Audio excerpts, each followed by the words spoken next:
சற்று முன் கிடைக்கப்பெற்ற மிக முக்கியமான செய்தி ஒன்று வெளியாகியிருக்கு. திமுகவின் மிக முக்கிய 3 அமைச்சர்களை சுற்றி வளைத்த அமலாக்கத்துறை, கைவிரித்த ஸ்டாலின். வருகிற 2026 சட்டமன்ற தேர்தலில் திமுகவின் தலைமை வெற்றி பெற வேண்டும் என தொடர்ந்து தங்களால் முடிந்த விஷயத்தை செய்து கொண்டு வருகிறார்கள்.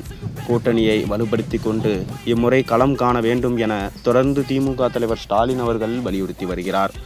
ஆனால் உதயநிதியோ மூத்த அமைச்சர்கள் மற்றும் மூத்த நிர்வாகிகளுக்கு இம்முறை வாய்ப்பளிக்க வேண்டாம், இளைய சமூகத்திற்கு வாய்ப்பளித்தால் மட்டுமே திமுக தப்பிக்கும், மூத்த அமைச்சர்கள் அனைவரும் ஊழலில் சிக்கி உள்ளார்கள், அதனால் தொடர்ந்து அவர்களை எப்போது வேண்டுமானாலும் அமலாக்கத்துறை கைது செய்யலாம், அவர்களை கட்சியிலிருந்தே நீக்க வேண்டும் என ஸ்டாலினிடமும் கோரிக்கை வைத்திருந்தார். ஸ்டாலின் இதற்கு எந்தவித பதிலும் கூறவில்லை என தற்போது தகவல்கள் வெளியாகியிருக்கு.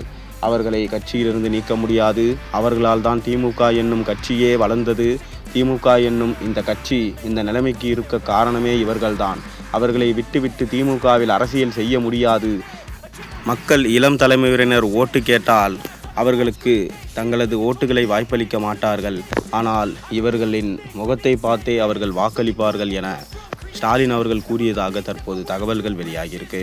ஆனாலும் உதயநிதி தனது கொள்கையில் உறுதியாக இருக்கிறாராம்.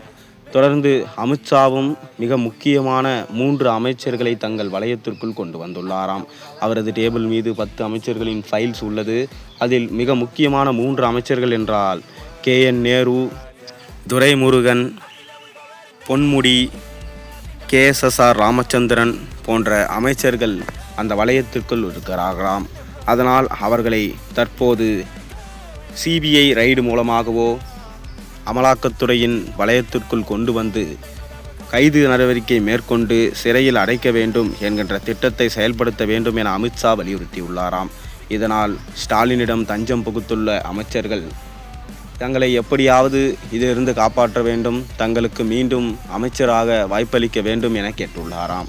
ஆனால் உதயநிதி சொல்வதை அப்படியே ஸ்டாலின் அவர்கள் கூறியதால் திமுகவின் மூத்த அமைச்சர்கள் அதிருப்தியில் இருக்கிறார்களாம்.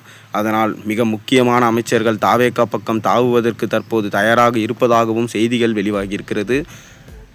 தற்போது அரசியல் சூழலில் இன்னும் 4 மாத காலத்திற்குள் கூட்டணி எப்படி வேண்டுமானாலும் மாறலாம். பொறுத்திருந்து பார்ப்போம் என்னதான் நடக்கப் போகிறது என்று.